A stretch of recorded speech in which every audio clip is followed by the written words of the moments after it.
Hello guys, welcome to my YouTube channel Audio Story 69. Like and subscribe it and join my Telegram channel, link in description. 6 आखिर कौन है यह आत्मा। Hello readers, अपने अभी तक पढ़ा कि वरुण को उसके हिंदी प्रोफेसर द्वारा समझाया जाता है और वरुण उनकी बात को मान लेता है। वरुण के पास जॉब के मैसेज का इंटरव्यू आ जाता है और फिर वो अगली सुबह इंटरव्यू देने के लिए उठता है और नहाकर जैसे ही बाथरूम से बाहर आया तो उसने देखा कि जय बेड से गिर गया है। अब आगे रूम के अंदर और वरुण जल्दी से वापस जाकर पानी से भारी बाल्टी ढूंढ के लाया और सारा का सारा पानी जय पर डाल दिया और जय को डरता हुआ नींद से उठा दिया। उसके बाद जय अपनी आंखों को मलते हुए खोलता है और डर के मारे बोला कि बढ़ा गई, जल्दी से भागो। वरुण, अनुराग, अभय, जल्दी से भागो नहीं तो हम चारों डूब जाएंगे। ये सब सुन अब वरुण ने उसकी वीडियो बना ली और इतना हाला गुला सुन अभय और अनुराग की भी नींद खुल गई। वो भी अपनी अपनी आंखों को मलते हुए बोले, क्या हो गया जय, फिर से कोई सपना देख लिया है क्या? लेकिन जैसे ही उन दोनों की नजर पूरी तरह से गीले हो चुके जय पर पड़ी और उसके बाद में उनकी नजर वरुण पर गई जो जय के पीछे खाली बाल्टी लेकर खड़ा था। जब दोनों ने ये सब देख तो उनको अंदाजा हो गया कि वरुण ने ही सोते हुए जय पर भारी बाल्टी को खाली कर दिया है। अब वो दोनों उसकी हालत देखकर अपनी हंसी को रुक नहीं पाए और जोर जोर पेट पकड़ कर हंसने लग गए। जब जय को होश आया और उसने खुद को खुद के बिस्तर पर पाया, जब जय ने खुद को खुद के ही बिस्तर पर पूरी तरह से गिला पाया और खुद के पीछे वरुण को खाली बाल्टी के साथ खड़ा देखा तो वरुण को उन तीनों से गुस्सा हो गया, पर उसे नहीं पता था कि उसकी वीडियो भी बन चुकी है। लेकिन वरुण लेट हो रहा था तो उसने किसी को भी वीडियोग्राफी के बारे में नहीं बताया और जल्दी से अपना फोन उठाकर कमरे भगा निकला सीधा बिरला ग्रुप में इंटरव्यू देने के लिए, जहां से उसे इंटरव्यू का मैसेज आया था। बिरला ग्रुप के अंदर जब वरुण वहां पर पहुंचा तो वहां पर भी सभी लोग उसके कपड़ों की ही बातें कर रहे थे। फिर कुछ टाइम बाद वरुण का नंबर आया और वरुण भी वेटिंग एरिया से इंटरव्यू केबिन की ओर चल दिया। फिर वरुण कुछ 2 घंटे बाद केबिन से बाहर आया। अब तो उसकी हालत और भी ज्यादा खराब लग रही थी। खराब मतलब ना तो कपड़े फटे थे, ना ही बाल बिखरे थे और ना ही कहीं कोई चोट का निशान ही था। बस वो थोड़ा ज्यादा ही थका और हरा हुआ लग रहा था, जैसे कि उसे अंदर कोई पत्थर तुड़वाने जैसा कोई मेहनत का काम जमकर करवाया दिया हो। लेकिन फिर वरुण जल्दी ही बिरला ग्रुप से बाहर की ओर भगा सीधा एक नदी के पुल पर। दूसरी तरफ कुछ समय बाद एक लड़का किसी एक नदी के पुल के किनारे उदास और हरा हुआ खड़ा होकर उस नदी को ही एकटाक देख रहा था। वो वहां से उस नदी में छलांग लगाकर नदी में कूदने ही वाला था कि उससे पहले ही उसे कुछ आवाज सुनाई पड़ी। वहां से उस लड़के को वो आवाज बड़ी ही मीठी और सुरीली लग रही थी। जब लड़के ने इधर उधर घूमकर देखा तो उसे थोड़ी ही दूरी पर खुद में ही बड़बड़ती हुई एक सुंदर, बेहद ही सुंदर लड़की रोड को क्रॉस करती हुई दिख रही थी, पर उसका ध्यान रोड पर ना होकर सिर्फ अपनी ही बातों पर था। पता नहीं क्या, पर वो गुस्से में कुछ तो बड़बड़ा ही रही थी और वो अपनी ही धुन इतनी में मगन थी कि उसे उसके पास आता हुआ एक बड़ा सा ट्रक भी नहीं दिख रहा था और उसकी हॉर्न की आवाज भी उसे नहीं सुनाई पड़ रही थी। पर जब उस पुल पर खड़े लड़के ने कुछ सुनने की कोशिश की तो उसे उस लड़की की तो ठीक से कोई बात नहीं सुनाई नहीं दे रही थी, पर क्योंकि वो उस लड़की से ज्यादा दूर नहीं था इसलिए उसे वो ट्रक दिख गया जो तेजी से उस लड़की की तरफ ही आ रहा था। इसलिए वो पुल के किनारे से जल्द ही हटा और उस लड़की की तरफ तेजी से दौड़ पड़ा और उस लड़की को टेंशन में बोल रहा था कि वो लड़की वहां से हट जा, ट्रुक आ रहा है, पागल हो गई है क्या, हट जा। पर उस लड़की को उस लड़के की कोई आवाज आ ही नहीं रही थी, पर वो ट्रक उस लड़की के बेहद ही नजदीक पहुंच चुका था और बस उस लड़की से टकराने ही वाला था। रोड पर उस लड़के ने उसे पकड़कर हटा दिया और वो लड़की उस लड़के के करीब आ गई और दोनों का बैलेंस बिगड़ गया, जिस कारण वो लड़का और लड़की रोड पर ही गिर गए। पर पता नहीं क्यों उस लड़के को सभी लोग बड़े ही आश्चर्य से देख रहे थे। जब उस लड़की ने खुद को किसी की बाहों में देखा तो वो झट से खड़ी हो गई और उस लड़के को गुस्से और आश्चर्य से देखते हुए उसे बोली, तुम पागल हो या तुम्हारा दिमाग खराब है जो मुझे इस तरह से खींच रहे हो, और तुम्हारी हिम्मत कैसे हुई मुझे हाथ भी लगाने की? इस पर लड़का उस लड़की से बोला कि तुम रोड पर बिना किसी होशो हवस के चल रही हो, अभी तुम ट्रक से टकरा कर मर जाती। यह सब सुनकर वो लड़की उस लड़के को बड़ी ही हैरानी निगाहों से सिर्फ ही देख रही थी, मगर क्यों किया वो उस लड़के को जानती है। जैसे ही उस लड़के ने देखा कि वह लड़की उसको ऐसे देख रही है जैसे कि उसने कोई अजूबे को देख लिया हो तो उस लड़के को उस पर गुस्सा आया और उसने उस पर चिढ़ते हुए उस लड़की को ही शक भरी निगाहों से देखने लगा और अपनी आंखों को छोटा करके उसी लड़की को देखता रहा था। लेकिन फिर दोनों ने एक दूसरे को देखते हुए एक साथ बोल पड़े। फिर रुके कुछ देर। इस पर उस लड़की ने उस लड़के से पूछा कि क्या तुम मुझे देख सकते हो? इस पर वो लड़का थोड़ा सा हैरान होते हुए उस लड़की से बोल पड़ा कि यह कैसा सवाल है, अरे बिल्कुल मैं तुम्हारे को देख सकता हूँ, मेरी आंखें थोड़ी ना खराब है, या फिर तुमको लगता है कि मैं अंधा हूं जो मैं तुमको ना देख पाऊं? इस पर लड़की ने अपने चेहरे पर मिक्स इमोशन लाते हुए थोड़ा चिढ़ते हुए और थोड़ा हैरान होते हुए बोला कि ऐसा कुछ नहीं है, मैं तुमको अंधा नहीं कह रही। वो तो बस इतना बोलते ही वो लड़की रुकी और शांत हो गई। तो वरुण बोला, अरे रुक क्यों गई, बोलो क्या हुआ? इस पर लड़की बोली कि वो कुछ है, तुम ये सब छोड़ो तो। इस पर वो लड़का अपने चेहरे पर हल्की सी मुस्कान ओढ़े व मजा किया। शकल बनाते और हंसते हुए वह मजाक करते हुए बोला, तुम क्या मर गई हो, और यह क्या जो मैं तुमको देख नहीं सकता, और यह क्या तुम्हारी कोई आत्मा है जो किसी को भी नहीं दिखती पर मुझे तो दिख रही है। और इतना कहकर वो लड़का जोर जोर से हंसने लगा। इस पर लड़की थोड़ा सा शौक होते हुए बोली कि नहीं नहीं हाँ। इस पर वो लड़का वो थोड़ा सा झूठा गुस्सा करते हुए बोल पड़ा कि अब ये कैसा जवाब है, सीधा सीधा बताती हो या। तो इस पर वो लड़की ने गर्दन को हाँ में हिलाते हुए बोला कि हाँ मैं मर चुकी हो और यह मेरी सोल यानी कि आत्मा है। इस पर वरुण को बहुत बड़ा शौक लगा और वो थोड़ा डर गया और डरते हुए बोला कि क्या ये तुम क्या बोल रही हो, तुम कैसे मर सकती हो, तुमको तो मैं देख सकता हो। लेकिन फिर हिम्मत करते हुए बोला कि ठीक ठीक बताओ तुम कौन हो और यह सब क्या कह रही हो।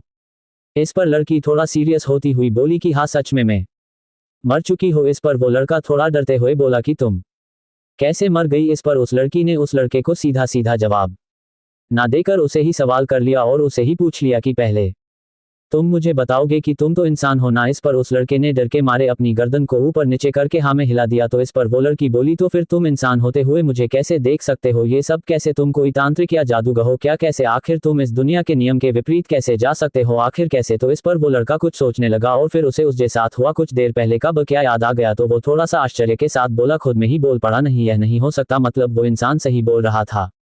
मतलब ये सब सुनकर के उस लड़की को कुछ भी समझ नहीं आ रहा था। तो उसने उसे ही पूछा कि यह तुम क्या बोल रहे हो और किस इंसान ने तुमसे क्या बोल था, जरा क्लियर तो बोलो जो मेरी कुछ समझ में भी आए। तो उस पर वो लड़के ने कुछ देर दिमाग पर हाथ को रख कर सोचा कि उस बारे में इस अनजान लकड़ की, ओ सॉरी सॉरी, अनजान आत्मा को बताना चाहिए। तो इस पर लड़की बोल पड़ी, इस अनजान आत्मा से तुम्हारा क्या मतलब है। इस पर वो लड़का बिल्कुल चुप हो गया और हैरानी से उस आत्मा को ही निहारने लगा कि इसे कैसे पाता, मैं क्या सोच रहा हूं। इस पर आत्मा गुस्से में, तुम बताते हो सच या मैं। तो फिर आखिरकार उस लड़के ने भी शर्माते हुए उस लड़की की ओर देखते हुए उसे बोला, ठीक है लेकिन किसी और को मत बताना इस बारे में। तो लड़की चिढ़ते हुए गुस्से वाला चेहरा बनाकर बोली कि तुमको लगता है कि तुम्हारे अलावा कोई और इंसान मुझे देख पाएगा। इस पर वरुण थोड़ा सा शर्माते हुए और अपने हाथ को सर के पीछे करके हंसते हुए बोला, अरे हाँ ये तो मैंने सोचा ही नहीं। उस पर वो लड़की गुस्से से बने चेहरे के साथ वरुण से बोली कि अब अपनी यह बतीसी दिखाना बंद भी करो और तुम मुझे कैसे देख पा रहे हो ये बताओ। इस पर वो लड़का कुछ याद करते हुए उस लड़की से बोला। Flashback start. कुछ समय पहले एक कमरे में 55 साल का एक आदमी बैठा हुआ था जो दिखने में बिल्कुल फिट एंड फाइन लग रहा था। देखने में कोई भी नहीं बता सकता था कि उसकी उम्र 55 साल है। वह देखने में कोई 40 साल का आदमी लगता था पर उसका ऑरा इतना खतरनाक था कि उसके सामने कोई भी नहीं बोल सकता था। उसका नाम मिस्टर बिरला था। वैसे इसका पूरा नाम राकेश बिरला था पर सब लोग उसे इतना डरते थे कि डर के मारे उसे इज्जत देने के लिए सिर्फ मिस्टर बिरला बुलाते थे। मिस्टर बिरला अपने केबिन में चेयर पर बैठे हुए थे। इतने में उनके केबिन का डोर नॉक हुआ तो मिस्टर बिरला ने बोला कमिंग। तो इस पर गेट खुला और एक 19 साल का लड़का अंदर आया जिसके तीख शर्ट का रंग उड़ गया था और उसकी पैंट में पैबंद लगी हुई थी। मिस्टर बिरला बोले कि तुम यहाँ कैसे। तो वो लड़का बोला कि सर मुझे इंटरव्यू के लिए कॉल आया था इसलिए मैं यहाँ। तो इस पर बिरला जी अपना मुंह बनाते हुए अपने मान में बोले कि अपने स्टाफ की क्लास लेनी होगी, कैसे कैसे लोगों को इंटरव्यू देने को बोला लेते हैं। फिर मिस्टर बिरला उस लड़के से बोले कि अपने रिज्यूमे को मुझे दिखाओ। तो इस पर वह लड़का अपने रिज्यूमे को लेकर मिस्टर बिरला के पास पहुंचा और उनको अपना रिज्यूमे देते हुए वहां पास ही कुर्सी पर बैठने लगा। तो इतने पर ही मिस्टर बिरला भड़क उठे और उसे लड़के से बोले कि मैं तुमको अभी तक बैठने के लिए बोला क्या। इतना बोलकर मिस्टर बिरला गुस्से में ही उसे लड़के को देखते रहे। इस पर वह लड़का बोला जी नहीं सर। तो मिस्टर बिरला बोले कि तुमने यहाँ बैठने की हिम्मत कैसे करी और उसे लड़के के रिज्यूमे और बाकी डॉक्यूमेंट को हाथ में पकड़कर उसे उस लड़के के चेहरे पर फेंक दिए और बोले गेट आउट। जैसे ही वह डॉक्यूमेंट उसे लड़के के चेहरे पर लगे तो वह सारे डॉक्यूमेंट पूरे ही कमरे में उड़ने लगे और उड़ते उड़ते कमरे के कोने कोने में जाकर फैल गए। तो वह लड़का धीरे धीरे कमरे में बढ़ा और अपने सारे डॉक्यूमेंट और रिज्यूम को उठाने लगा। जब वह रिज्यूम के पास पहुंचा जो मिस्टर बिरला के पैरों के पास पड़ा था तो मिस्टर बिरला ने उसके रिज्यूम को अपने पैर के नीचे दबा लिया और मुस्कान भरी आवाज में बोले कि पहले बताओ तुम्हारी यहाँ पर आने की हिम्मत कैसे हुई। इस पर वह लड़का थोड़ी सी तेज आवाज में बोला कि इसमें मेरी तो कोई भी गलती नहीं है, इसमें सारी गलती आपके स्टाफ की है।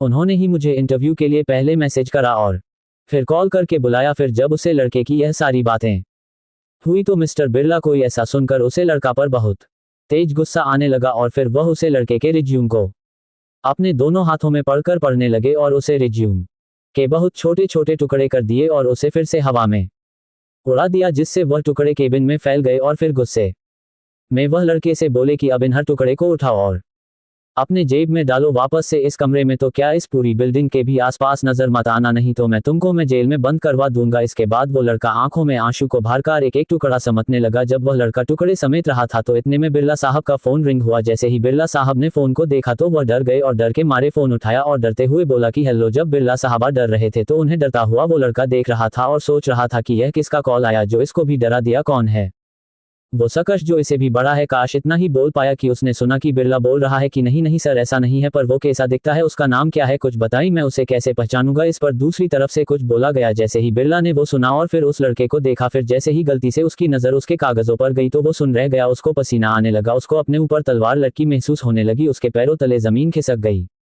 आखिर कौन था वो पुल पर लड़का, और कौन थी वो लड़की जो मर चुकी थी? वो आत्मा सिर्फ उस लड़के को ही क्यों दिख रही थी? क्या कुछ नाता है दोनों का? और कमरे में कौन था बिरला के साथ वो लड़का? बिरला को किसका और किसके लिए कॉल आया था? सच में उस लड़के का कॉल आया था? और क्या देखा बिरला ने उस लड़के कागजों पर? और आखिर क्या हुआ वरुण के साथ? कहा है वो? क्या हुआ उसके साथ इंटरव्यू में जो वो थक गया? 7 क्या वरुण ही है इंपीरियल किंगडम का वंशज? तो हेलो रीडर, अभी तक आपने पढ़ा कि एक लड़का पुल पर था, वही पास में एक लड़की रोड पर ट्रक से टकराने वाली थी तो उसे उस पुल वाले लड़के ने बचा लिया और फिर दोनों में बातचीत और बहस शुरू हो गई। इसी बीच उस लड़के को पता चल कि वो लड़की ना होकर एक आत्मा है और तो और वो मर चुकी है। मैं भी ना कमाल की बात करता हूँ है ना, अगर कोई मर गया है तो फिर वो तो आत्मा बनता ही है। फिर वो आत्मा उस लड़के से पूछती है कि तुम मुझको कैसे देख सकते हो, तुम दुनिया के नियमों का उल्लंघन कैसे कर सकते हो, कैसे बताओ। तो इस पर वो लड़का कुछ सोचता है और हमें एक कमरे के बारे में बताता है जहाँ एक आदमी उसकी इंसल्ट करता है, पर उसे जब एक कॉल आता है तो वो हैरान होकर उस लड़के और उसके डॉक्यूमेंट को देख रहा होता है। अब पढ़िए आगे। बिरला के केबिन में जब बिरला उस लड़के को बुरा भला कह रहा होता है तो उसके फोन पर कॉल आता है जिस पर नाम फ्लैश हो रहा था गोविंद चौहान के असिस्टेंट खुराम खा का, जो इस दुनिया की 2 सबसे रिचेस्ट, पावरफुल और एलीट फैमिली में से एक फैमिली है जिसके बिजनेस इंपीरियल किंगडम और विला इंपीरियल कैस्ट्रेले के हेड थे। उनके असिस्टेंट का नाम अपने फोन पर फ्लैश होते देखकर बिरला की हवा टाइट हो गई और उसने घबराते हुए कॉल को उठाया और बोला कि बोलिए खां साहब, मैं आपके लिए क्या कर सकता हूं, हुक्म दीजिए। इस पर दूसरी तरफ से आवाज आई, तुम्हारे यहाँ पर एक लड़का इंटरव्यू के लिए आएगा या आ गया होगा, उनको बिना किसी पूछताछ के जॉब दे देना। उन्होंने बड़े ही शांत आवाज में बोला था, परंतु उनका ऑरा इतना डेंजरस था जिसके आगे किसी की कुछ बोलने की हिम्मत ना होती। इस पर बिरला थोड़ा सा डरते हुए और हैरान होते हुए बोला, पर सर कौन है वो, कैसा दिखता है, नाम क्या है, कुछ पहचान तो बताइए। इस पर खां साहब ने बोला कि उनका नाम वरुण चौहान है और वो हमारे बॉस श्री गोविंद चौहान जेड के इकलौते पोते हैं और इस इंपीरियल किंगडम के इकलौते वंशज है, पर उनको उनकी पहचान नहीं पाता है। कुछ कारण की वजह से वह थोड़े से गरीब दिखते हैं क्योंकि वो अपने बारे में सब कुछ भूल गए हैं कुछ एक्सीडेंट के चलते। और जैसे ही बिरला ने गरीब शब्द सुना तो उसकी बोलती ही बंद हो गई, जैसे कि उसे सांप सूख गया हो। अचानक ही बिरला की नजर उस लड़के पर गई जो अपने रिज्यूमे के टुकड़े बटोर रहा था। उसे देखते ही बिरला के चेहरे पर अजीब सा डर आ गया। फिर खां साहब ने बताया कि उनकी पहचान है, वो 19 साल के हैं और उनके राइट हैंड पर लियोन का साइन बना हुआ है जो उनके पैदा होने के साथ से ही उनके साथ में है। उन्हें अभी तक उस साइन की कहानी और शक्ति का अंदाजा नहीं है। मैंने ही तुम्हारे स्टाफ से उन्हें इंटरव्यू के लिए बुलाने के लिए बोला था ताकि तुम्हारे जरिए मैं उन पर नजर रख सकूं और मालिक को बता सकूं सारी अपडेट उनके बारे में, क्योंकि अब समय आ गया है कि उन्हें उनकी शक्ति का बोध हो जाए और वो अपने इस इंपीरियल किंगडम को आकर संभाल ले। मैं तुम्हारे पास गोविंद सर के परिवार के पुरोहित श्री रामेश्वर महाराज को भेज रहा हूं, वो मदद करेंगे तुम्हारी इस सिलसिले में और उनको कोई तकलीफ नहीं होनी चाहिए, वरना तुम सोच भी नहीं सकते कि तुम्हारे साथ क्या हो सकता है। इस पर बिरला डरते हुए बोला, ठीक है सर, आपके पास कोई फोटो है उसकी, मतलब छोटे मालिक की, तो भेज दीजिए। इस पर खां साहब ने हल्के से कहा, ठीक है। फिर बिरला को दूसरी तरफ से फोन कटने की आवाज आने लगी और फिर बिरला ने फोन को देखा और फिर अपनी जेब में वापस रख लिया। फिर वह इधर उधर देखने लगा। उसकी नजर अचानक से ही उस लड़के के डॉक्यूमेंट पर गई जिस पर उसका नाम वरुण लिखा हुआ था। अब वह नाम देख कर और उस लड़के की हालत देखकर बिरला के दिमाग में खां साहब की बातें घूमने लगी और वह घबरा गया। बिरला सोचने लगा कि कहीं यह वही वरुण तो नहीं जैसी बात खां साहब कर रहे थे। सर झटकते हुए और खुद में ही बड़बड़ते हुए बोला कि यह सच नहीं हो सकता। वो ये सब सोच ही रहा था कि इतने में ही खां जी ने एक लड़के की फोटो भेजी। उस फोटो में जो लड़का था वह दिखने में 19 साल का लग रहा था और बिल्कुल इसी लड़के की तरह लग रहा था जो उसके कैबिन में अपने रिज्यूमे के टुकड़े बिन रहा था। जैसे ही बिरला ने उसे फोटो को ध्यान से देखा एक बार और तो उसे फोटो में जो लड़का था उसके हाथ पर एक लियोन का साइन बना हुआ दिखाई दिया। जैसे ही उसकी नजर उस लियोन वाले साइन पर गई वैसे ही उसे खां साहब कि कुछ बातें याद आया गई कि इस चिन्ह में कुछ शक्तियां भी हैं जो इसको पता नहीं है अभी। तो बिरला ने तुरंत उस कमरे वाले लड़के का राइट हैंड पर देखा जिसकी हाथ पर भी उसी जगह वैसा ही लियोन का साइन बना हुआ था जैसे कि उसे फोटो वाले लड़के के हाथ पर बना हुआ था। उसने भी उस लड़के की फोटो खींची और खां साहब को भेज दी, यह कंफर्म करने के लिए कि कहीं यही तो वह लड़का नहीं जिसकी खां साहब बात कर रहे थे। दूसरी तरफ एक बड़े से विला में एक बड़े से रूम के अंदर एक शख्स बैठा हुआ था जो तकरीबन 80 साल के, मगर उसकी उम्र से उसकी शक्ति का अनुमान कोई नहीं लगा सकता था। और तो और उनका ऑरा इतना टेरिफिंग था कि वह जिसको एक नज़र देख ले वह वही की वही जम जाए। डर के मारे एक कदम तो क्या किसी के मुंह से एक शब्द भी ना निकले कि अचानक से उस शख्स के बगल में खड़े एक शख्स जिसकी हाइट 6 फीट 2 इंच और उम्र तकरीबन 55 साल ही होंगी लेकिन दिखने में बिल्कुल जवान 40 साल के बॉडीगार्ड की तरह की, अचानक से उसका फोन में नोटिफिकेशन आई। जैसे ही उस शख्स ने देखा कि नोटिफिकेशन बिरला की तरफ से आई हुई है तो उसने वो फोटो उस शख्स को दिखाई जो वही बैठे थे।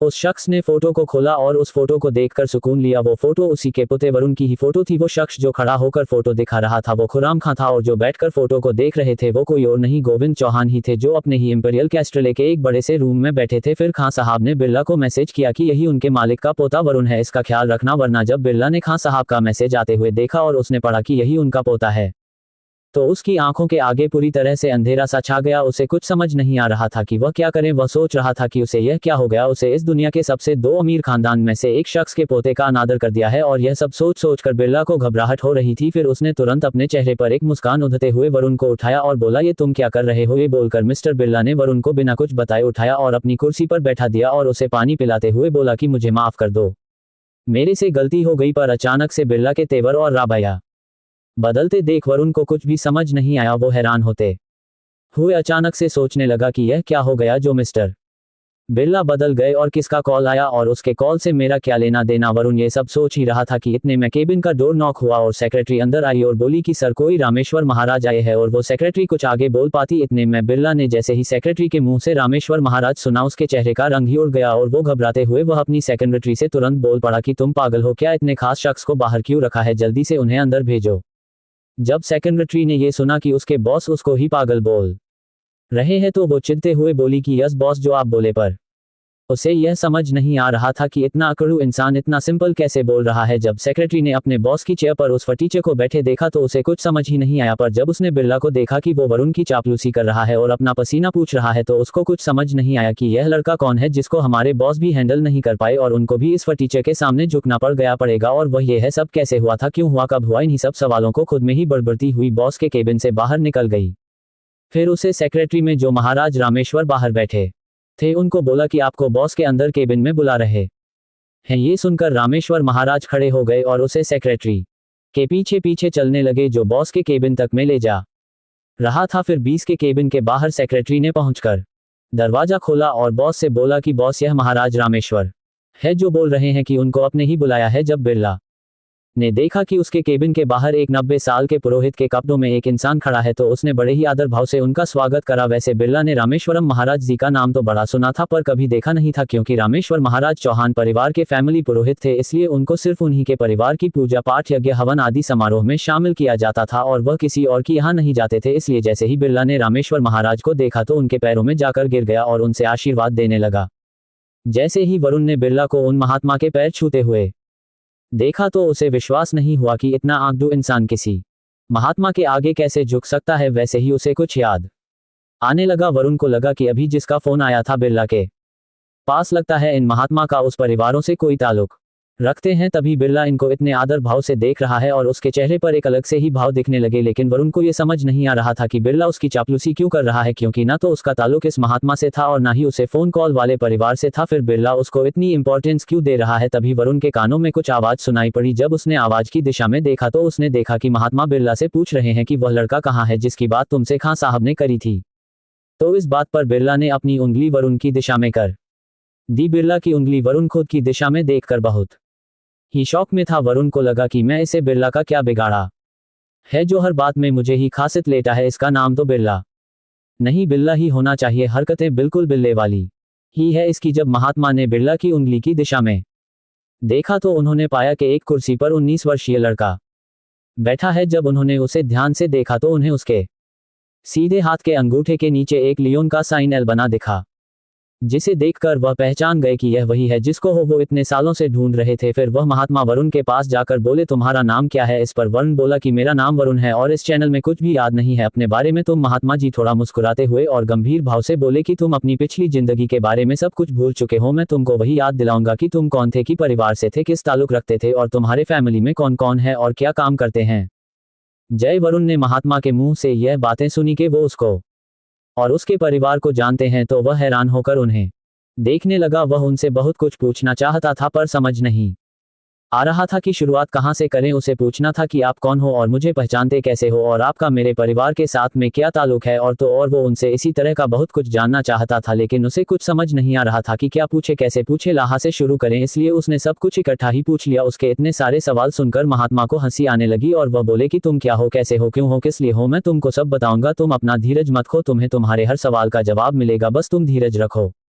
फिर वरुण वह सब कुछ करने लगा जो महात्मा जी बोल रहे थे। उसे करने के लिए महात्मा जी ने बिरला से पूछा कि बेटा, तुम्हारे केबिन में अटैच बेडरूम है या नहीं है, या कोई ऐसी जगह हो जहां पर मुझे शांति मिल सके और मैं इसको सब कुछ याद रख सकूं, वहां पर कोई हल्ला गुल्ला ना हो, उधर बिल्कुल शांति होनी चाहिए। इस पर बिरला बोला कि महाराज जी यहाँ पर तो नहीं, क्योंकि यहाँ पर हम लोग सिर्फ इंटरव्यू लेने के लिए आते हैं, यहाँ बस इस रूम इंटरव्यू लेने के अलावा और कोई काम नहीं है। लेकिन हाँ, हमारे प्राइवेट केबिन में जरूर एक अटैच बेडरूम है जहाँ आपको कोई डिस्टर्ब नहीं करेगा, आप वहाँ पर शांति से अपना हर काम कर सकते हैं, आप मेरे साथ में वहाँ चलिए। इस पर महात्मा वरुण और बिरला तीनों ही उसे इंटरव्यू केबिन के एक प्राइवेट रास्ते से बाहर निकले और बिना किसी को पता चले बिरला के प्राइवेट रूम तक पहुंच गए। बिरला के प्राइवेट केबिन में जब वो तीनों बिरला के प्राइवेट केबिन में पहुंचे तो वरुण बिरला का केबिन देखकर वही खड़ा रह गया, जिस पर बिरला उसे देखकर सोचने लगा कि जब इसका मेरा यह मामूली सा केबिन देखकर यह हाल है और इसको इतना बड़ा शौक लगा है, और जब यह अपना खुद का केबिन देखेगा तो तब इसका क्या हाल होगा जब उसको पता चलेगा कि यह इस दुनिया के टॉप 2 रिचेस्ट फैमिली में से एक का वंशज है और उसका अगला उत्तराधिकारी भी है, तो क्या हाल होगा इसका। ये सब देख लेकिन वरुण को तो बिरला क्या सोच रहा है इस बात से कुछ फर्क नहीं पड़ रहा था, बल्कि उसका तो सारा ध्यान बस बिरला के केबिन से हट ही नहीं रहा था। उसे वो केबिन इतना सुंदर लग रहा था जैसे ही कोई रानी का महल हो। व्हाइट बॉल, बड़ी सी कांच की खिड़की, जिसके बाहर का पूरा दृश्य इतना सुंदर और मनमोहक लग रहा था, देखने वाला मंत्रमुग्ध हो जाए। पर जैसे ही वरुण और वह महात्मा बिरला जी के प्राइवेट केबिन के प्राइवेट बेडरूम में पहुंचे तो वैसे ही उन महात्मा जी ने वरुण को वहीं उनके पास में बैठने का इशारा किया और अपने झोले में से एक पेंटिंग निकाल ली, जिस पेंटिंग को वरुण देखने लगा। और उस पेंटिंग को गौर से देखने पर वरुण को इतना बड़ा शौक लगा कि वह झटके के साथ में वहीं पर गिर गया और बेहोश सा होकर वहीं पर लेटा रहा। आखिर क्या तो उसे पेंटिंग में जिसे वरुण देखकर बेहोश हो गया, और क्या संबंध था वरुण का उन पुरोहित जी से, और क्या वरुण सब कुछ याद कर पाएगा, और क्या तरकीब लगाएंगे पुरोहित जी वरुण को उसके जीवन काल को याद करने में। और आखिरकार वह पुल वाली आत्मा कौन थी जिसे वरुण ने बचाया था एक लड़की समझकर। चैट, वरुण को क्यों समझ रहे हैं लोग पागल। हेलो रीडर, आपने अभी तक पढ़ा कि वरुण को उसकी याददाश्त वापस लाने के लिए उसके परिवार के एक राजपुरोहित रामेश्वर महाराज जी आए और वह बिरला के प्राइवेट केबिन के प्राइवेट बेडरूम में जाकर उसे कुछ चीज बताने लगे। जैसे ही उन्होंने वरुण को बैठने के लिए बोला और उन्होंने अपने थैली में से एक पेंटिंग बाहर निकली तो उस पेंटिंग को देखकर वरुण हक्का बक्का रह गया और वह बेहोश होने ही वाला था। इतने में महाराज रामेश्वरम जी वरुण को बताते हैं। अब आगे महाराज रामेश्वर ने अपने थैले में से जो पेंटिंग निकली थी उस पेंटिंग पर वही साइन बना हुआ था जो वरुण के राइट हैंड पर बना हुआ था। वरुण अपने हाथ के साइन को और उसे पेंटिंग के साइन को देखकर हैरान हो गया। वरुण ये सब देखकर वहीं पर बेहोश होने ही वाला था कि इतने में महाराज जी ने थोड़ा सा गंभीर चेहरा बनाते हुए बताया कि तुम्हें घबराने की बात नहीं है। कुछ साल पहले तुम्हें तुम्हारे परिवार की एक परंपरा के अनुसार गरीबों के बीच रहना सिखाया जाने वाला था, जिससे कि तुम गरीबों के बीच रहकर उनका दर्द समझ सको और हर फैसला सोच समझ कर लो, क्योंकि आगे चलकर तुम्हें ही बहुत बड़े किंगडम को संभालना था जो तुम्हारे एंसेस्टर, या सरल भाषा में बोले तो तुम्हारे पूर्वज ने बड़ी ही मेहनत से खड़ा करा था। तुमसे कोई भूल चूक ना हो, इसी वजह से तुम्हारे दादाजी गोविंद जी ने अपने परिवार की एक परंपरा के अनुसार उन्होंने तुमको एक अनाथ आश्रम भर्ती कर दिया, जिससे कि तुम खुद से अपने दम पर रहना सीख सको और मेहनत क्या होती है ये तुम्हें पता चल सके। इस पर वरुण को कुछ भी समझ नहीं आ रहा था। वो हैरान सा चेहरा बना महाराज जी को देखकर बोलता है कि मुझको तो ऐसा कुछ भी याद नहीं है जैसा कि आप बता रहे हो। मैं तो अनाथ हूं, तो मेरे दादा कौन और कैसा किंगडम मुझे कुछ भी क्यों नहीं पता। इस पर महाराज जी बोलते हैं कि 4 साल पहले तुम्हारा एक कार एक्सीडेंट हो गया था, जिस कारण तुम्हारी याददाश्त चली गई थी और इसी कारण तुम कुछ भी याद नहीं है। पर मेरा भरोसा करो, तुम एक इंपीरियल किंगडम के वंशज हो, आगे चलकर तुमको ये पूरे कितना संभालना है। तुमने इंपीरियल किंगडम का नाम तो सुना ही होगा और उनके जो अभी गोविंद चौहान, तुम उनकी ही पोते इस पर वरुण हैरान होकर बोलता है कि यह सब कैसे हो सकता है, मुझे ये सब क्यों नहीं पता, चलो माना मेरा एक्सीडेंट हो गया था तो उसके बाद आप लोगों ने मुझे क्यों नहीं बताया कि मैं कौन हूँ, क्यों हो, किस लिए हो, और अब आप क्यों अचानक से बताने आए हो। इस बार महाराज रामेश्वर जी बोले कि बेटा सुनो, तुम्हारे दादाजी काफी बीमार रहने लगे हैं और तुम्हारे माँ बाप अब इस दुनिया में रहे नहीं क्योंकि उन्हें किसी कार एक्सीडेंट में मार दिया गया था, इसलिए अब इस पूर्ण संपत्ति के अगले तुम ही एक उत्तराधिकारी बचे हो, इसलिए ये जाना जरूरी है तुम्हारे लिए कि अब ज्यादा जरूरी है। लेकिन वरुण को अभी भी महाराज की बातों पर यकीन नहीं हो रहा था, इसलिए उसने कहा आपके पास कोई प्रूफ है कि मैं उसे किंगडम का अकेला उत्तराधिकारी बचा हूं। जब महाराज जी को लगा कि वरुण उन पर शक कर रहा है और उन्हें सबकी निगाहों से देख रहा है तो उन्होंने तुरंत अपने थैले में से कुछ तस्वीरें और एक लंच बॉक्स निकला और एक दवाई निकाल जिसको पीसकर एक कागज में बंद करके रखा हुआ था। महाराज जी ने एक तस्वीर है वरुण को देते हुए कहा, वरुण तुम इस तस्वीर को ध्यान से देखो, कुछ ना कुछ जरूर याद आएगा उसे। तस्वीर में एक आदमी और एक औरत खड़े थे, आदमी तकरीबन 40 साल का और औरत तकरीबन 38 साल की होगी, वह दोनों ही बड़े ही खुश लग रहे थे। आदमी का हल्का सा पेट बाहर निकला हुआ था और उनके सर पर बाल कुछ गिनती के ही रह गए थे। वहीं दूसरी तरफ वह औरत दिखने में बड़ी खूबसूरत सुंदर लग रही थी, जैसे कि कोई स्वर्ग से उतरी हुई अप्सरा। फिर उसके बाद महाराज जी ने वरुण को दूसरी तस्वीर दिखाई। उसका तस्वीर में एक 60 साल का आदमी एक छोटे से लड़के को अपनी गोद में लेकर एक कुर्सी पर बैठा हुआ था। उसके बाद महाराज जी ने जो लंच बॉक्स आया था बुलंद बहुत उठाकर वरुण को दे दिया और कहा कि यह लंच बॉक्स तुम्हारे बचपन का है, जब तुम स्कूल में जाया करते थे तो इसी लंच बॉक्स में अपना लंच ले जाया करते थे। महाराज जी ने जो पहले तो तस्वीर दिखाई थी उसे तस्वीर को वरुण ने देखते हो क्या ये दोनों कौन है, मेरे को नहीं जानता। तो इस पर महाराज जी बोले कि यह जो तस्वीर में औरत है वह तुम्हारी माता यशोदा है और जो आदमी है वह तुम्हारे पिता कांतिलाल चौहान है और दूसरी तस्वीर में जो बूढ़ा इंसान है वह तुम्हारे दादा गोविंद जी हैं और जो छोटा बच्चा उनके साथ है वह तुम हो। ध्यान से देखो, इस तस्वीर में जो छोटा बच्चा है उसके सीधे हाथ पर भी वही सेम साइन बना हुआ है, उसी जगह पर जो कि तुम्हारे सीधे हाथ पर बना हुआ है और जो मेरी इस पेंटिंग में है। जब वरुण ये सब देख रहा था तो उसे थोड़ा बहुत तो यकीन होने लगा था, मगर अब भी उसके दिमाग में कुछ शक था। तो इस पर महाराज जी से बोल दिया, जब मेरा एक्सीडेंट हुआ था तो आप लोगों को तभी भी आना चाहिए था, अब इतने टाइम बाद आ रहे हो, इसका क्या मतलब हुआ। इस पर महाराज जी बोले कि सुनो, उसे समय तुम्हारे दादाजी की तबीयत ठीक ठाक थी, वह बिजनेस संभाल सकते थे और तुम्हारे पिता और माताजी भी जिंदा थे, इसलिए हम लगा कि पहले तुमको तुम्हारी पूरी पढ़ाई पूरी कर लेने दी जाए और इसलिए तुमको हम इन सब चीजों से दूर रखना चाहते थे।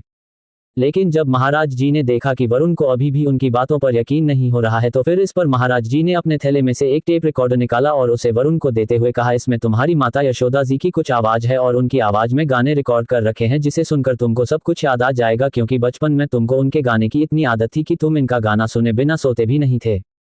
इस पर वरुण ने वह टेप रिकॉर्डर लिया और उसे सुनने लगा। जैसे ही वरुण ने वह टेप रिकॉर्ड ऑन किया तो उसमें से एक सुरीली मीठी आवाज में गाना बजाना शुरू हो गया।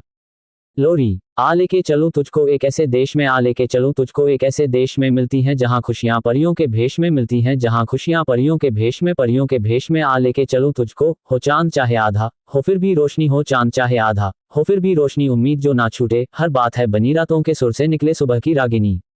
उस टेप रिकॉर्डर में इसी तरह की कुछ लोरियां भरी हुई थी जिसे सुनकर वरुण की आंखों में पानी आ गया और फिर अनायास ही उसकी आंखों से आंसुओं की लहर दौड़ पड़ी और उसे कुछ कुछ होने लगा। जब उसे धीरे धीरे कुछ कुछ याद आ रहा था, जैसे भी महाराज जी को लगा कि उसे सब कुछ याद आ रहा है तो उन्होंने तुरंत ही उसी समय महाराज जी ने वरुण को एक लिफाफे में से पाउडर निकाला और उसके मुंह में अचानक से डाल दिया। तो पाउडर वरुण के शरीर में जाते ही उसके खून में घुलने लगा और फिर अचानक से ही पता नहीं उसे अचानक से क्या हुआ, वरुण को उसका सर भारी लगने लगा और चक्कर आने लगे और फिर कुछ ही देर में वह बेहोश हो गया। फिर जब कुछ समय बाद वरुण को होश आया तो वह मिस्टर बिरला के बेडरूम के बेड पर लेटा हुआ था और उसके बगल में वही महाराज रामेश्वर जी बैठे हुए थे जो उसकी तरफ ही बड़े प्यार से देख रहे थे। जैसे ही महाराज ने देखा कि वरुण को होश आ रहा है तो उन्होंने उसके माथे पर अपना हाथ रखा और फिर वह एक मंत्र सा बोलने लग गए, इस प्रकार विश्वानी देव सवितर दुरितानी परासोभ यद भद्रम तन्ना आसोभ।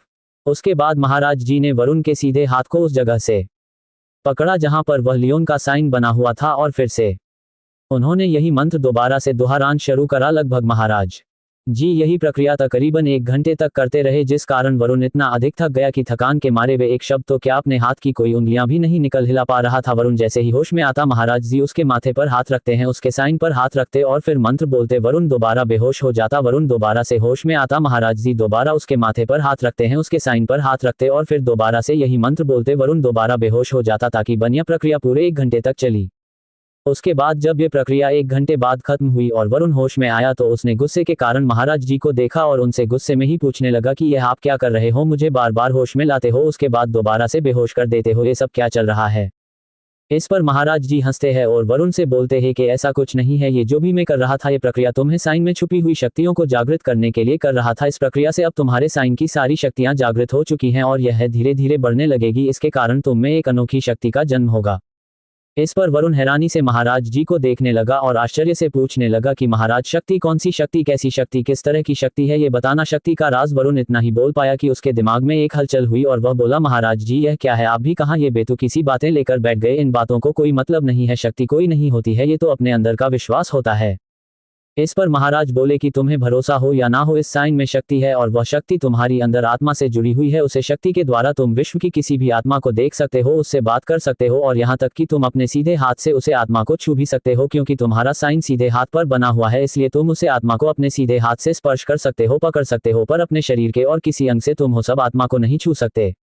उसके बाद महाराज जी ने बोला कि मैं तुम्हारा कांटेक्ट नंबर ले लिया है और वह नंबर मैं तुम्हारा दादाजी को दे दूंगा और तुम्हें कब आना है, कहाँ आना है, क्या करना है, सब कुछ मैं तुम्हें बता देंगे।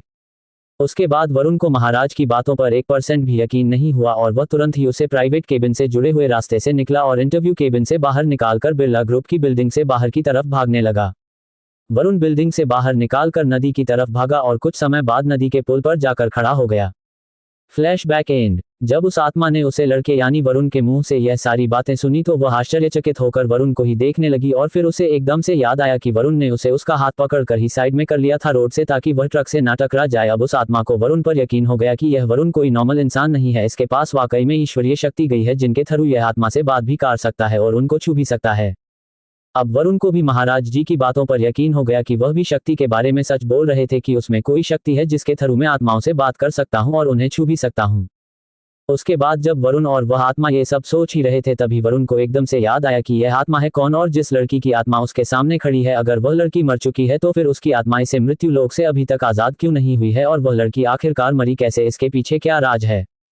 इन्हीं सब सवालों को लेते हुए वरुण ने हैरान होते हुए उस आत्मा को देखा और उसे सवाल पूछा कि तुम कौन हो और तुम मरी कैसे, और अगर तुम मर चुकी हो तो फिर तुम्हारी यह आत्मा को अभी तक मुक्ति क्यों नहीं मिली।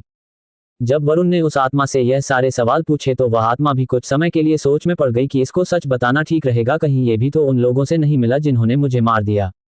जब आत्मा ये सब कुछ सोच रही थी तो वरुण को दिमाग में एकदम से कुछ क्लिक हुआ। वरुण ने सोचा कि अगर यह आत्मा मर चुकी है और यह सिर्फ मुझको ही दिख रही है, तो जो मैं अभी तक वहां पुल से यहां तक भगता हुआ आया हूं और चिल्लाता हुआ आ रहा था, तो इसका मतलब सब लोग सिर्फ मुझे ही देख पा रहे होंगे, इस आत्मा को नहीं देख पा रहे होंगे। मतलब कि लोग बार मुझे अकेले में बात करते हुए, भागते हुए, चलते हुए देख रहे थे, मतलब कि लोगों मुझको पागल समझ रहे होंगे।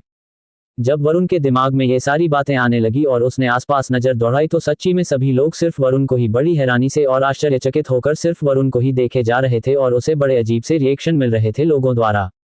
अब वरुण सोचने लगा कि मतलब लोग बाग उसको पागल समझ रहे हैं और वरुण अभी भी उसी आत्मा से बातें कर रहा था, इसलिए उसने उस आत्मा से हल्के से कहा कि यहां से तुम जल्दी चलो मेरे साथ। इस पर वह आत्मा हैरान होते हुए वरुण को देखकर पूछने लगी कि तुम्हारे साथ चलूं, पर क्यों तुम्हारे साथ चलूं। इस पर वरुण ने थोड़ा सा चिढ़ते हुए उस आत्मा से बोला कि अपने चारों तरफ जरा नजर घुमा कर देखो, लोग वाग तुमको देखा नहीं पा रहे हैं पर तुम तो लोगों को देख पा रही हो, जरा देखो लोगों को, वो मुझको किसी नजर से देख रहे हैं, मुझको पागल समझ रहे हैं, पागल लोगों सिर्फ मुझको ही देख पा रहे हैं और मैं तुमसे बात कर रहा हूं, इसका मतलब कि मैं अपने आप से बात कर रहा हूं और वहां से यहां तक भागता हुआ आया और चिल्लाता हुआ आता हूं सिर्फ तुमको बचाने के लिए, और क्योंकि लोग तुमको नहीं देख पा रहे हैं तो इसका मतलब पक्का सभी लोग मुझको पागल ही समझ रहे होंगे। इसके बाद जब उसे आत्मा ने अपनी नजर चारों तरफ दौड़ाए और उसे भी इस बात का थोड़ा एहसास होने लगा कि लोग बाग सिर्फ उन दोनों की तरफ ही देख रहे हैं, पर लोग उसको तो देख नहीं सकते, तो इसका मतलब सब लोग सिर्फ वरुण को ही देखे जा रहे हैं और यह सभी लोग सही में सिर्फ उसको ही पागल समझ रहे हैं। अब वरुण क्या करेगा? क्या वह उसे आत्मा को अपने रूम पर ले जा पाएगा और क्या वह है जान पाएगा कि वह आत्मा कौन है और कैसे मरी वह लड़की जिसकी आत्मा है उसके सामने। अब सब लोग वरुण को किस तरह से देखेंगे, पागल फटीचे, या फिर वह सब लोग जान पाएंगे कि वरुण की असलियत क्या है। च 9 क्या है राधा का सच?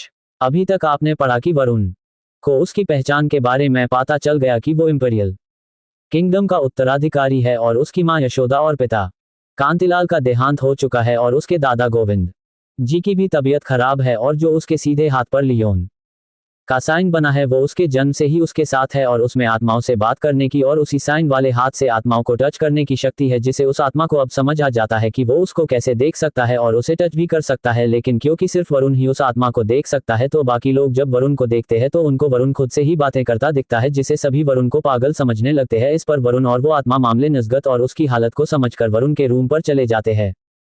अब आगे वरुण कुछ होने मान में सोचते हुए कहने लगा कि अपने रूम पर ही जाना सही रहेगा, क्योंकि इस वक्त उसको पता था कि उसके दोस्त का कॉलेज टाइम होगा, इसलिए वो इस टाइम कॉलेज में ही होंगे तो उसके लिए यही सही रहेगा, वरना कहीं और जाएगा तो वहां पर भी लोग वरुण को अकेले बात करते हुए देखकर यही समझेंगे कि वरुण पागल है, क्योंकि कोई भी लोग उस आत्मा को देख नहीं पाएंगे जिससे वह बातें कर रहा है। यही सब सोचते हुए वरुण अपने साथ उस आत्मा को लेकर अपने रूम पर चला गया। वरुण के रूम पर इसके बाद जब वरुण अपने रूम पर पहुंचा तो वह जल्दी से रूम के अंदर गया और रूम को अंदर से बंद कर दिया। और अब वरुण उस आत्मा को देखकर हैरानी से उसे पूछने लगा कि तुम कौन हो और तुम्हारी आत्मा तुम्हारे शरीर से बाहर कैसे निकल गई और तुम क्या करती हो। जब आत्मा ने वरुण के मुंह से इतने सारे सवाल सुने तो वह बोली कि सब्र करो, तुम्हें धीरे हर सवाल को जवाब दूंगी।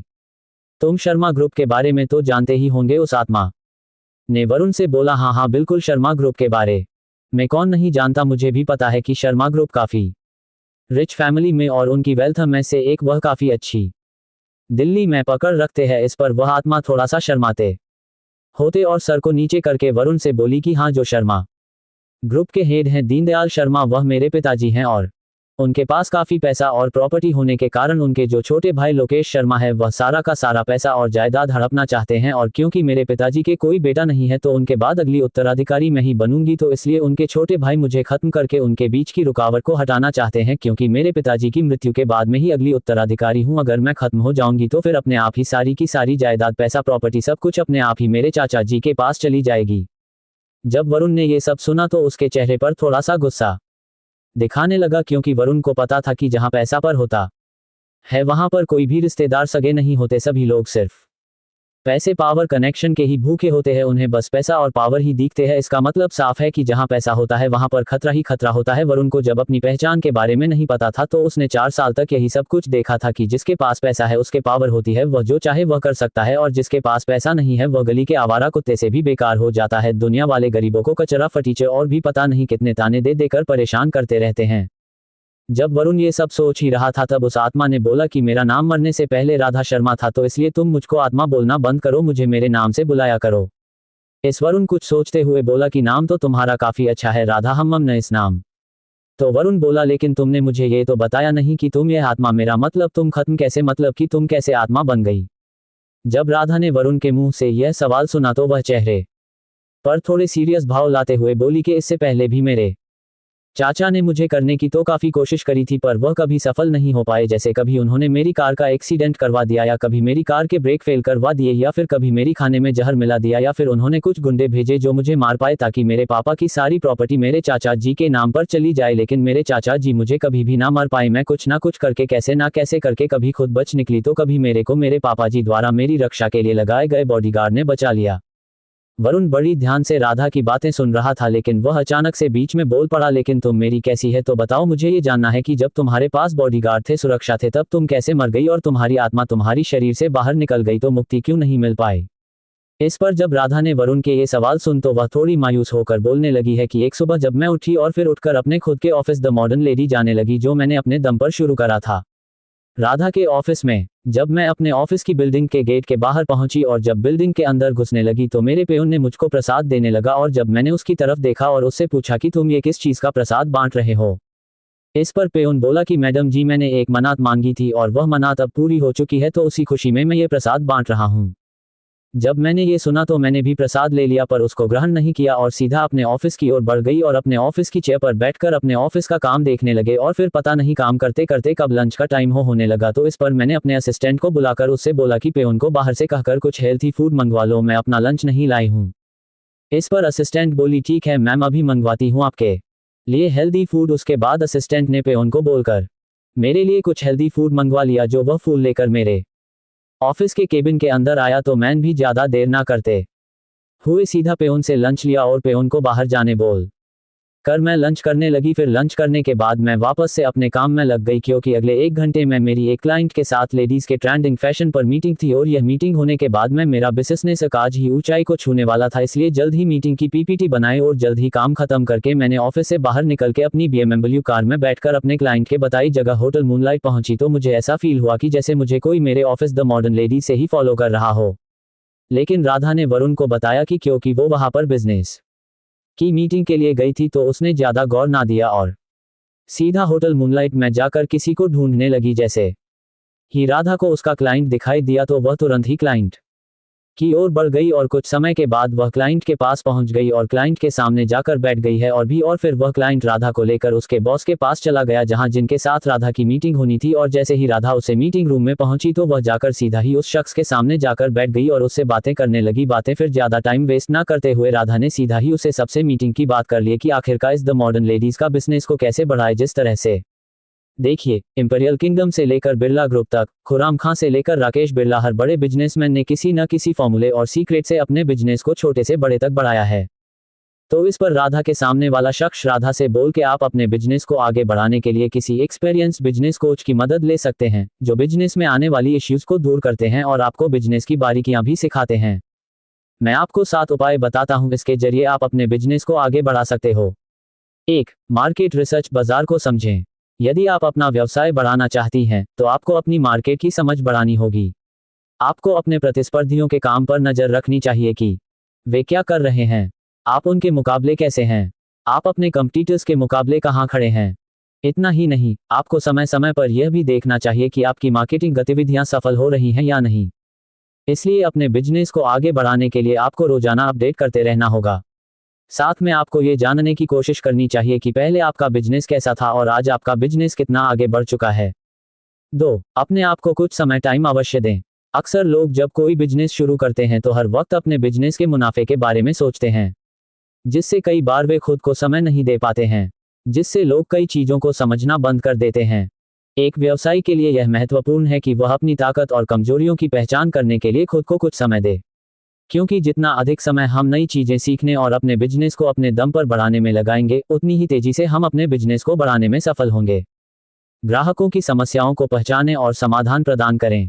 3. आपको अपने ग्राहकों की जरूरतों को अच्छी तरह से समझना होगा और उन उत्पादों और सेवाओं को विकसित करना होगा जिनकी ग्राहकों को उनकी जरूरतों को पूरा करने के लिए आवश्यकता है। यदि कोई ग्राहक आपके पास कोई उत्पाद सर्विस खरीदने आया है तो आपको कोशिश करनी चाहिए कि उसे खाली हाथ न जाने दें।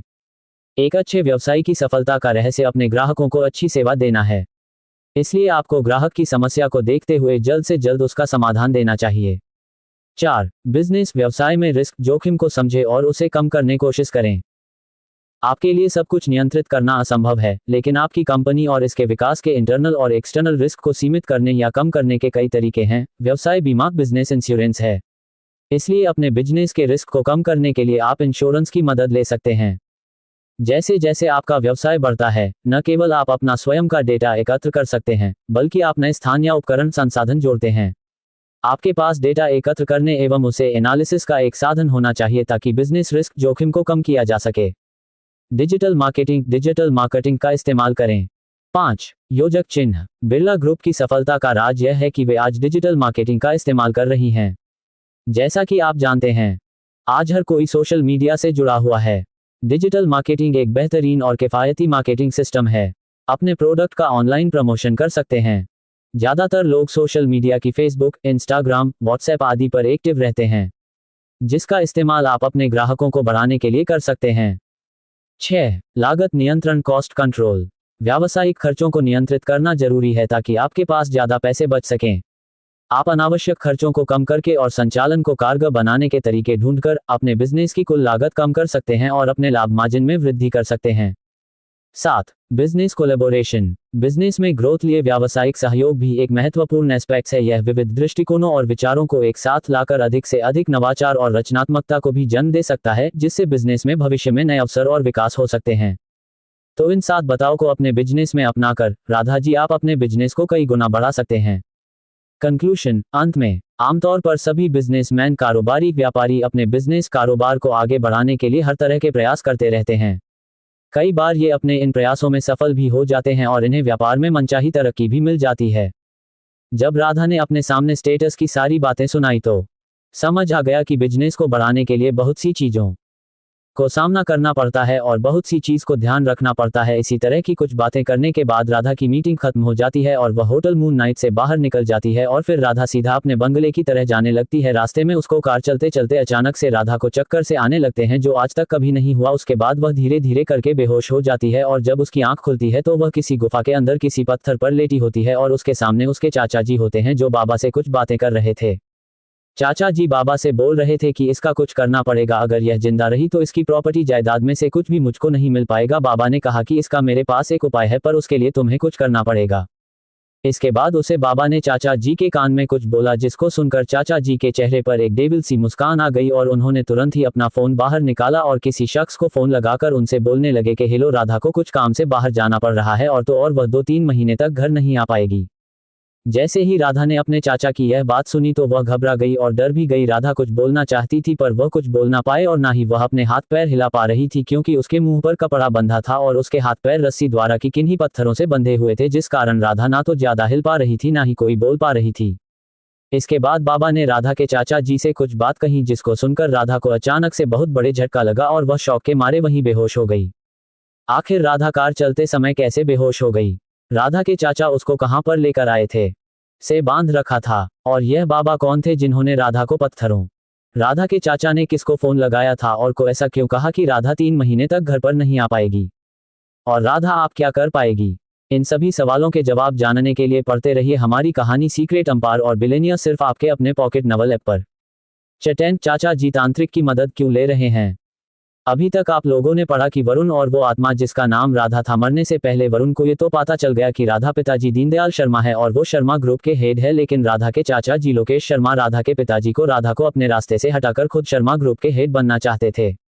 राधा के चाचा लोकेश शर्मा को पता था कि दीनदयाल उनके बड़े भाई के मरने के बाद जायदाद प्रॉपर्टी पैसा राधा के नाम हो जाएगी, इसलिए उन्होंने राधा को अपने स्टेटस हटाने के लिए कई बार उसका एक्सीडेंट करना चाह, जहर देकर मारना चाह रहा, कई बार गुंडों से उसे पर आक्रमण करवा दिया, लेकिन राधा कुछ ना कुछ करके हर बार बच निकली। लेकिन इस बार जब राधा एक मीटिंग करके होटल मून लाइट से बाहर निकल रही थी तो अचानक वह गाड़ी चलाते हैं बेहोश होने लगी है और जब उसको होश आया तो वह एक गुफा के अंदर पड़ी थी जहां से चाचा जी एक बाबा से कुछ बात कर रहे थे और उन्हें के बगल में एक तांत्रिक बैठा हुआ था।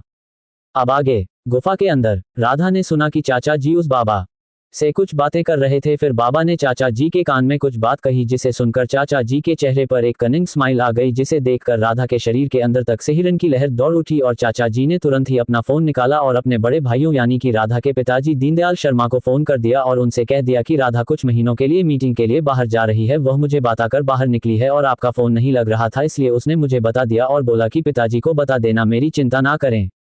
इस पर दीनदयाल शर्मा जी ने बोला कि हाँ, मैं उसे टाइम मीटिंग में था इसलिए उसका फोन पिकअप नहीं कर पाया, उसकी मिस्ड कॉल मीटिंग के समय की दिख रही है। आश्चर्य की बात यह थी कि दीनदयाल शर्मा के फोन में राधा के नाम की मिस कॉल भी थी जो कि उसके चाचा जी ने ही करी थी बाबा के कहने पर। दूसरी तरफ जब राधा डरे हुए चेहरे के साथ चाचा जी की यह सभी बातें सुन रही थी तो उसके चेहरे पर डर अलग ही रूप ले चुका था और जब उसने सुना कि उसके चाचा जी ने उसके पिताजी को फोन कर यह बोल दिया है कि वह मीटिंग के लिए कुछ महीनों के लिए आउट ऑफ इंडिया जा रही है तो उसको और डर लगने लगा कि अब उसके चाचा जी क्या प्लानिंग कर रहे हैं। उसके बाद जब चाचा जी ने देखा कि राधा को होश आ गया है तो उनके चेहरे पर एक अलग ही डेविल स्माइल दिखने लगी, जिसे देखकर राधा के पसीने आने लगे और राधा ने ये सब देखकर अपनी नजरें इधर उधर घूमने लगी है। जब राधा अपनी नजर इधर उधर घूम रही थी तो उसे थोड़ी ही दूरी पर एक कुंड में आग जलती हुई देखी। उसके सामने एक इंसान बैठा हुआ था जिसने तांत्रिक की वेशभूषा पहन रखी थी और वह आंखें बंद करके कुछ मंत्र पढ़ रहा था और अपनी आंखें बार बार ऊपर की ओर चढ़ा रहा था, जिसको देखा राधा के शरीर में एक डर ने जगह ले ली। और उसके बाद राधा ने सुना कि बाबा चाचा से बोल रहे थे कि तांत्रिक की ओर इशारा करते हुए कि तांत्रिक बाबा जयकाल अभी साधना कर रहे हैं और उनकी साधना बस होने ही वाली है, जिसके परिणाम स्वरूप तांत्रिक महाराज जयकाल को एक विशेष सिद्धि प्राप्त होगी। उसे सिद्धि द्वारा वह तुम्हारा काम आसानी से कर देंगे और जो तुम चाहते हो वह भी जल्दी ही हो जाएगा।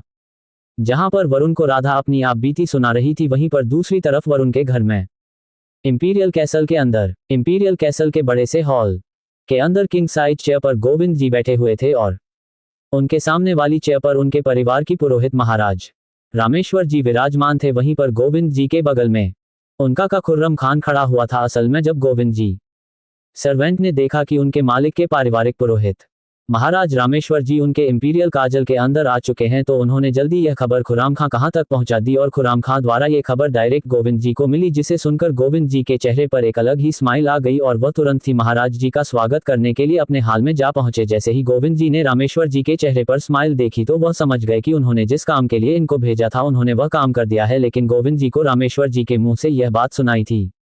इसलिए गोविंद जी ने रामेश्वर जी को बैठने का इशारा किया। रामेश्वर जी के बैठने के बाद गोविंद जी भी अपनी कुर्सी पर जाकर बैठ गए और खुराम खान उनके बगल में जाकर खड़ा हो गया। उसके बाद गोविंद जी ने पुरोहित जी से पूछा कि महाराज जी, हमने आपको जिस महत्वपूर्ण काम के लिए भेजा था आपने वह काम कर दिया है क्या? गोविंद जी का ये सवाल सुनकर पुरोहित जी के चेहरे पर एक संतोषजनक स्माइल और संतोषपूर्ण भाव दिखाई दिए, जिन भाव को देखकर गोविंद जी बड़ी ही उत्सुकता पर शांत स्वर से पूछना चाहते थे कि पुरोहित जी, वरुण को क्या सब कुछ याद आ गया है और क्या उसको अपनी शक्तियों का बोध हो चुका है? क्या आपने उसको बता दिया है क्या कि वह कोई गरीब नहीं बल्कि इस दुनिया के दो में से एक सबसे बड़े अमीर घराने का वंशज है और अगला उत्तराधिकार भी है? इंपीरियल कास्टल के अंदर गोविंद जी अलग ही अपने में खोए हुए थे। वह बहुत कुछ पुरोहित जी से पूछना चाहते थे मगर पूछ नहीं पा रहे थे। उनको समझ नहीं आ रहा था कि वह पुरोहित जी से पूछे तो पूछे कैसे। जहां पर गोविंद जी के मन और दिमाग के बीच में अलग ही लड़ाई चल रही थी, वहीं दूसरी तरफ वरुण के रूम के अंदर राधा वरुण को बताती है कि जब उसने देखा कि तांत्रिक की साधना पूर्ण हो गई और अब उसने अपनी आंखें खोल ली है, तो उसने चाचा जी को और उस बाबा जो चाचा जी से बात कर रहा था उन दोनों को ही अपने पास में बुलाया और उनको देख जर पूछने लगा कि क्या तुम उस बालिके को यहाँ पर ला पाए हो या नहीं, या फिर अभी भी तुम दोनों उसको यहाँ पर नहीं का पाए। इस पर चाचा जी ने उस तांत्रिक के पैरों को छूटे हुए बोला कि महाराज जयकल, ऐसा नहीं है, आपने जो सामग्री दी थी उसके जरिए हम लोग राधा को यहाँ पर गुफा के अंदर लेकर आ चुके।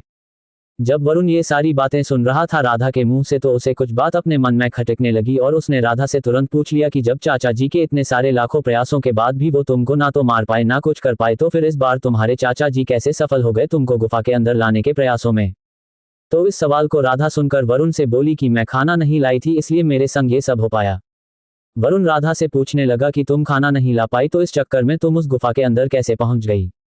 तो इस पर राधा बोली कि यही बात मुझको भी पता नहीं चल रही थी और मैं भी इसी बारे में ही सोच रही थी कि मैं इस बार चाचा जी के चंगुल में कैसे फंस गई। तो जब मैं ये सब सोच ही रही थी तो चाचा जी ने मेरे पास आकर मुझसे बोला कि तुम यही सोच रही हो ना कि तुम मेरे चंगुल में कैसे फंसी, तुम ज्यादा मत सोचो, मैं ही तुमको बता देता हूँ, क्योंकि मैं नहीं छठा कि मेरी भतीजी किसी भी तरह की कोई परेशानी सही है। सब बोलकर चाचा जी जोर जोर से हंसने लगे। हाँ हाँ हाँ हाँ हाँ हाँ हाँ, और हंसते हुए ही बोले कि तुमको याद ही होगा कि तुम आज लंच ले जाना भूल गई थी ऑफिस में, वो तुम भूली नहीं थी, वो तो मैंने एक सर्वेंट से कहकर तुम्हारे पर्स से तुम्हारा लंच निकलवा दिया था और तुमको लगा कि तुम लंच ले जाना भूल गई हो, और फिर मैंने जैसे प्लानिंग किया था, तुम जैसे ही ऑफिस में पहुंची तो तुम्हारे पेउन ने तुमको प्रसाद दिया, जिस प्रसाद में इन्हीं जयकल बाबा तांत्रिक की भाभूत मिली थी, जिसे खाकर तुम बेहोश हो जाओ, पर तुमने वह पेउन वाला प्रसाद ले तो लिया पर खाया नहीं पाता। नहीं तुमको कोई शक हुआ या फिर तुमने जानबूझकर वो प्रसाद नहीं खाया, इसलिए जब तूने अपने असिस्टेंट द्वारा पेउन को बाहर भेजा था कि वह बाहर से कुछ हेल्दी खाने के लिए लेकर आ जाए, जब पेउन को पता चला कि तुमने उसका दिया हुआ प्रसाद नहीं खाया है, तो जो तुम्हारे असिस्टेंट ने उससे बाहर से हेल्दी खाना मंगवाया था, तो उसने तुम्हारे उसी हेल्थी खाने में अपनी पॉकेट से के पुड़िया निकली जिसमें भाभूत थी, जो जयकाल बाबा ने दी थी इमरजेंसी के वक्त के लिए, और उसने वही भाभूत तुम्हारे बाहर के हेल्दी खाने में मिला दी, और पेउन ने वही भाभूत मिला खाना उसने असिस्टेंट को पकड़ा दिया। जो खाना असिस्टेंट को मिला उसने वही खाना तुमको पकड़ा दिया, और तुमने भी बहुत ज्यादा विचार ना करते हुए खा लिया, जिस कारण तुम जब शाम को मीटिंग से बाहर आकर गाड़ी चलाने लगी तो तुझे कार चलते समय चक्कर से महसूस होने लगे, और मेरे भेजे हुए गुंडे तेरी कार का लगातार तेरे ही ऑफिस से पीछा कर रहे थे। जब मेरे आदमियों ने देखा कि तुम बेहोश होकर कर में गिर चुकी हूं, तो उन्होंने तुरंत ही तुमको तुम्हारी कार से बाहर निकालकर मेरे आदमियों ने तुम्हें अपनी कार में बिठाया और तुमको यहाँ इस गुफा में लेकर आ गए, और जो तुम्हारी कार थी उस कार को मेरा ही एक आदमी ड्राइव करते हुए तुम्हारे घर में पार्क करके यहाँ पर वापस आ गया। जब राधा ने अपने चाचा के मुंह से यह सारी बातें सुनी तो उसे समझ में आ गया कि उसके अपनों ने उसे धोखा दिया है, पर उसे यह समझ नहीं आ रहा था कि उसके यहाँ पर काम करने वाले लोगों ने उसको धोखा क्यों दिया। वह तो मेरे वफादार थे, मैं तुमको अपने परिवार जैसा मानती थी, तो फिर उन्होंने मुझे धोखा क्यों दिया? तो इस पर चाचा जी बोले कि सर्वेंट को तो मैंने पैसों का लालच दे दिया था, तो इस लालच के चलते उसने तुम्हारा पर्स से तुम्हारा टिफिन निकालकर वापस निकाल लिया। हाँ, लेकिन एक बात माननी पड़ेगी, तुम्हारा पेउन तुम्हारा वफादार था, वह पैसे के लिए नहीं बिका, उसने पैसे लेने से साफ मना कर दिया, वह पैसे के लालच में नहीं फंसा। इसलिए मैंने उसके इकलौते बेटे को, जिसकी तबीयत खराब थी, उसे अस्पताल से अपने आदमी द्वारा किडनैप करवा दिया और उसे उसकी जान के बदले तुमको भभूत वाला प्रसाद खिलाने के लिए बोला, लेकिन मुझे शक था कि तुम वह प्रसाद नहीं खाओगी, तो इसलिए मैंने उसे कह दिया था कि वह खाना बाहर से मंगवाएगी तो तुम उसके खाने में भी वही भाबूत मिला देना, और वैसे ही हुआ जैसा मैं चाहता था। तुमने अपने असिस्टेंट द्वारा पेयोन को बाहर भेजकर अपने लिए खाना मंगवाया और उस पेयोन ने अपने बच्चे की जान बचने के लिए तेरे खाने में भाबूत मिलकर तुमको दे दिया, जिसे खाकर तुम बेहोश हो गई और तुम सीधा ही इस गुफा के अंदर आ गई। जहां पर राधापुरम को ये सारी बातें बता रही थी तो वहीं दूसरी तरफ वरुण के घर के हाल के अंदर इंपीरियल कैसल के हॉल में जब फैमिली के पुरोहित रामेश्वर जी ने गोविंद जी के चेहरे पर एक अलग सी दुविधा देखी तो वह समझ गए कि गोविंद जी उनसे कुछ पूछना चाहते हैं पर पूछने में झिझक रहे हैं, इसलिए उन्होंने गोविंद जी से बोला कि तुमको जो पूछना है तुम वह पूछ सकते हो। इतना सुनते ही गोविंद जी ने खुर्रम की ओर एक नजर देखा और वहां से उठकर चले गए। फिल्म गोविंदा जी की नजरों का इशारा समझ गए और उन्होंने पुरोहित जी के कान में कुछ कहा, जिसे सुनकर पुरोहित जी उठे और खुर्रम खां के पीछे पीछे चल दिए। जब पुरोहित जी खुर्रम खान के पीछे पीछे चल रहे थे तो वह उसके पीछे पीछे जाकर एक कमरे के बाहर जाकर रुक गए और खुर्रम खान ने दरवाजे को नॉक किया तो अंदर से गोविंद जी की आवाज आई कि अंदर आ जाओ, और फिर खुर्रम खान गेट खोला और अंदर की तरफ जाने लगा। उसके पीछे पीछे पुरोहित जी भी कमरे के अंदर जा पहुंचे। कमरे के अंदर पुरोहित जी ने देखा कि गोविंद जी एक बड़ी सी कुर्सी पर बैठे हुए हैं और उनके सामने दो और कुर्सी लगी हुई है, जिनमें से एक कुर्सी पर उनके फैमिली वकील अक्षतया देशमुख बैठे हुए थे और एक कुर्सी खाली रखी हुई थी। उन तीनों कुर्सी के बीच में एक टी टेबल पर एक केतली और 3 चाय के कप रखे हुए थे। गोविंद जी ने जैसे ही पुरोहित जी को उनके कमरे में देखा तो उन्होंने पुरोहित जी को अपने सामने वाली एक खाली कुर्सी पर बैठने का इशारा किया, लेकिन पुरोहित जी ने गोविंद जी की बात को सुन नहीं पाया क्योंकि वो कहीं पर खुए खुए हुए थे। वह गोविंद जी के कमरे में होते हुए भी वहां पर नहीं थे, बस उनका शरीर ही वहां था। उनकी चेतना तो जैसे गोविंद जी के कमरे में घुसते ही कहीं और चली गई, जहां पर पुरोहित जी अभी हॉल में कुछ बताने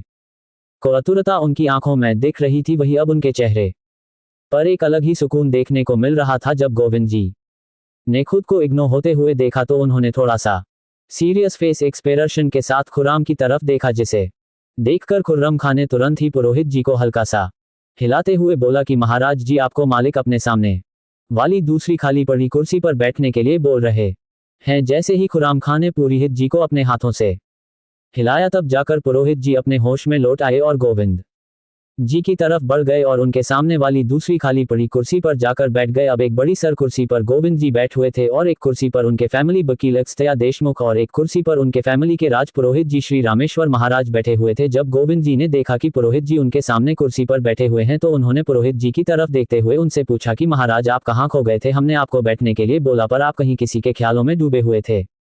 इस पर महाराज जी बोले नहीं नहीं जजमान, ऐसा कुछ भी नहीं है। जैसे ही हम आपके इस बड़े से कमरे में दाखिल हुए तो दाखिल होते ही हमारी नजर आपके कमरे के उसे बड़ी सी खिड़की पर गई, जिसके बाहर इतनी हरियाली और एक झरने की बहने की आवाज आ रही थी। तो हम उसी कल कल बहते हुए झरने की धुन में खो गए थे और हमें लगा कि हम यहाँ पर न होकर वहां पर झरने के ठंडे बहते हुए पानी के नीचे ध्यान बैठे हुए हैं। महाराज जी की यह बात सुनकर गोविंद जी के भी दिमाग के अंदर वह झरने की छवि बन गई और वह भी उस झरने के ही बारे में सोचने लगे। फिर वह जल्दी ही उस झरने के ध्यान से बाहर निकले और पुरोहित जी की तरफ देखने। जिस प्रकार गोविंद जी पुरोहित जी को देख रहे थे उसे देखकर रोहित जी को पता चल गया कि गोविंद जीवन से कुछ पूछना चाहते हैं। एक तरफ इस बड़े से कमाने में ये तीनों बैठकर कुछ बातें करने वाले थे, वहीं दूसरी तरफ उस क्लासरूम में वरुण के तीनों दोस्त अभय, अनुराग और जय तीनों बैठकर अपना लेक्चर अटेंड कर रहे थे। तभी उन तीनों ने एक दूसरे से पूछा कि वरुण को नौकरी मिली होगी या नहीं मिली होगी। वह बहुत परेशान लग रहा था, लेकिन वह निकला तो टाइम से ही था। भगवान करे कि उसे नौकरी मिल ही जाएगी, वरना वरुण पढ़ाई और नौकरी के बीच में इसी तरह पीछे ही रह जाएगा। ना उसे नौकरी मिल पाएगी और ना ही वह पढ़ पाएगा ध्यान लगाकर। इसलिए भगवान करे कि उसे जल्दी ही नौकरी मिल जाए, जिससे वह तुरंत कॉलेज में आकर अपनी पढ़ाई पूरी कर सके और फिर एक अच्छी सी कंपनी में नौकरी के लिए अप्लाई कर सके। कॉलेज की क्लासरूम में बैठकर वरुण के 3 दोस्त वरुण की फिक्र कर रहे थे, इस बात से अनजान के वरुण इस दुनिया की 2 सबसे अमीर फैमिलियों में से एक का वंशज और उत्तराधिकार है और अगला हेड वही बनने वाला है। वहीं दूसरी तरफ वरुण के कमरे में राधा वरुण को अपने से रिलेटेड बातें बता रही थी कि उसके चाचा जी उसके साथ अब आगे क्या करने वाले थे। तो अब वरुण क्या करेगा? क्या राधा वरुण को बता पाएगी अब सच्चाई की उसके साथ क्या हुआ? और क्या वरुण को दोस्त जान पाएंगे वरुण के बारे में कि वरुण इस दुनिया की 2 सबसे अमीर फैमिली का इकलौता उत्तराधिकारी है? और क्या पुरोहित जी गोविंद जी को बता पाएंगे उनके और वरुण के बीच हुई सारी बातचीत के बारे में? और गोविंद जी के फैमिली वकील अगस्त्य देशमुख उनके कमरे में क्या कर रहे हैं? और सबसे बड़ा क्वेश्चन, चाचा जी तांत्रिक की मदद से राधा के साथ क्या करना चाहते हैं?